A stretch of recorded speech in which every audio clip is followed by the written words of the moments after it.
చాలామంది నన్ను అడుగుతుంటారు, డాక్టర్ నార్మల్ డెలివరీ బెటరా లేకపోతే సి సెక్షన్ బెటరా అని. నిజం చెప్పాలంటే ఈ కంపారిజన్ కొంచెం మిస్లీడింగ్. ఎందుకంటే మనందరికీ నార్మల్ డెలివరీ అంటే బెటర్ అని ఒక ఫిక్స్డ్ ఐడియా ఉంటుంది. కానీ మెడికల్గా చూస్తే ప్రతి ఒక్క ప్రెగ్నెన్సీ డిఫరెంట్. ఒకే రూల్ అందరికీ వర్తించదు. నార్మల్ డెలివరీ అనేది వెజైనల్ బర్త్, మన బాడీకి న్యాచురల్గా జరిగే ప్రాసెస్. రికవరీ ఫాస్ట్గా ఉంటుంది, మదర్ త్వరగా యాక్టివ్ అవ్వచ్చు, కాంప్లికేషన్స్ కూడా తక్కువగా ఉంటాయి. ప్రత్యేకంగా ప్రెగ్నెన్సీ అనేది స్మూత్గా అయినట్లుంటే. కానీ ప్రెగ్నెన్సీ అంటే మనం ప్లాన్ చేసినట్టు అన్నీ జరగవు. ఉదాహరణకి బేబీ హార్ట్ బీట్ సడన్గా డ్రాప్ అవ్వచ్చు, లేదా ప్లాసెంటల్ ఇష్యూస్ ఉండొచ్చు, మదర్కి సివియర్ కాంప్లికేషన్స్ ఉండొచ్చు, లేదంటే ముందు సర్జరీలు ఉన్న కేసుల్లో రిస్క్ తీసుకొని నార్మల్ డెలివరీ ట్రై చేయడం కన్నా సి సెక్షన్ సేఫ్.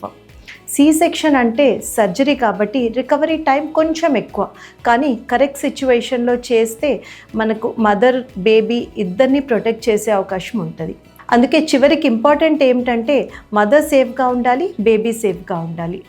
అందుకే కంపారిజన్స్, ప్రెషర్, సొసైటీ ఒపీనియన్స్ ఇవన్నీ పక్కన పెట్టి మీ కేస్కి బెస్ట్ ఏంటి అనేది మీ డాక్టర్తో డిస్కస్ చేసి ఇన్ఫార్మ్ డిస్కషన్ తీసుకోవడం చాలా ఇంపార్టెంట్.